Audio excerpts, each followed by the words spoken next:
as you may know, I'm dealing with this one arm thing, where this arm works fine, and this arm, which I cut off at the elbow, works fine below the elbow, which is really backwards, but the bicep doesn't work and the deltoid doesn't work. So I can't basically like curl my arm, or I can lift it like that, but that's just using the chest. One of the issues I always have is like I'll be carrying something in this hand and my nose will itch. I need to scratch my lip or scratch my nose, but I can't do it because I can't curl it. But I figured out that I have a party trick. Now, this may not be the best idea, and I've definitely probably smacked myself in the face more than once, but what I've realized is since I can swing my body, if I like swing my body like this, then because my finger works, I can scratch my nose or I can scratch my lip. So, let me tell you, I wouldn't have chosen to learn this party trick. This wouldn't have been a thing I thought was exciting. But last night at a party, it was actually pretty funny because people were like, man, it must really suck to not be able to scratch your nose. And I was like, hold on, let me show you something.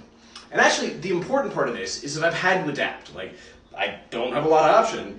And that's the thing we always deal with. Whether like I ended up in trouble or I ended up with this injury or ended up in a different situation, we cannot control the situation that exists. But what we can control is our reaction to it. So rather than feeling sorry for myself, or feeling sorry for myself for very long, because I definitely had a down period, I started saying, hey, how can I adapt? What can I do? How can I adjust to this? How can I make the best of this? And especially, what lesson can I learn from this?